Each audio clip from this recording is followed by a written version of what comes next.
क्या कभी आपने सोचा है कि माता पिता के बुरे कर्मों की सजा उनके बच्चों को मिल सकती है?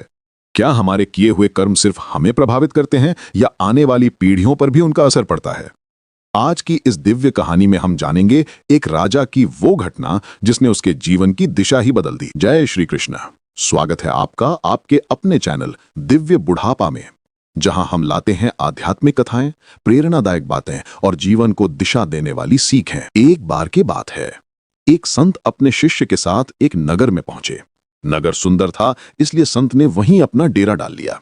लेकिन उस नगर का राजा बहुत क्रूर था। वो अपनी प्रजा पर अत्याचार करता, उनकी मेहनत की कमाई छीन लेता। एक दिन राजा का इकलौता बेटा गंभीर रूप से बीमार पड़ गया।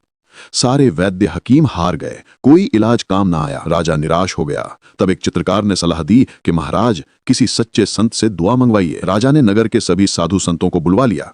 यहां तक कि जब कोई आने से मना करता तो उन्हें बंदी बनाकर लाया गया। उन संतों में वो वही संत भी थे जो नगर के बाहर डेरा डाले हुए थे। संत का शिष्य रोने लगा, हे प्रभु, इस संसार में सच्चे संतों को भी लोग पहचान नहीं पाते। तब संत बोले, पुत्र, चिंता मत करो, जो कुछ हो रहा है भगवान की इच्छा से हो रहा है। राजा ने सभी से कहा, मेरे पुत्र के लिए दुआ करो। संत शांत रहे। तब उस संत ने कहा, राजन, तुमने साधु संतों और प्रजा पर अत्याचार किए हैं। दुखी मन से की गई दुआ कभी सफल नहीं होती। राजा को अपनी गलती का एहसास हुआ। वो संतों के चरणों में गिर गया। हे गुरुदेव, मुझसे भूल हुई, कृपा करके मेरे पुत्र को बचा लीजिए।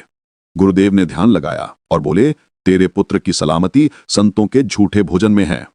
फिर उन्होंने रोटी मंगवाई, आधी खुद खाई और आधी रोटी राजा के बेटे को दी। रोटी खाते ही चमत्कार हो गया। राजकुमार पूर्णतः स्वस्थ हो गया। राजा भाव विभोर हो गया। हे गुरुदेव, आपने मेरे पाप धो दिए।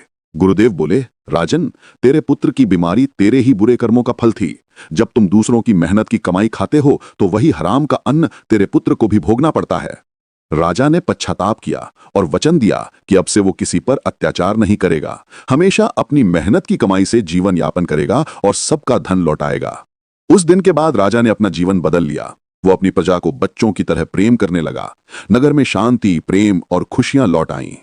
मित्रों, इस कहानी से यही सीख मिलती है कि मनुष्य को हमेशा अपने कर्मों का ध्यान रखना चाहिए। अच्छे कर्म ही आने वाली पीढ़ियों के लिए आशीर्वाद बनते हैं, क्योंकि बुरे कर्मों का फल केवल हम नहीं, हमारे बच्चे भी भुगत सकते हैं। इसलिए अगर हम चाहते हैं कि हमारे बच्चे सुखी रहें तो हमें हमेशा सच्चे, ईमानदार और धर्ममय कर्म करने चाहिए। अगर आपको ये कहानी अच्छी लगी तो लाइक करें, शेयर करें और हमारे चैनल दिव्य बुढ़ापा को सब्सक्राइब जरूर करें, जहां हर कहानी में है जीवन की एक दिव्य सीख। जय श्री कृष्ण।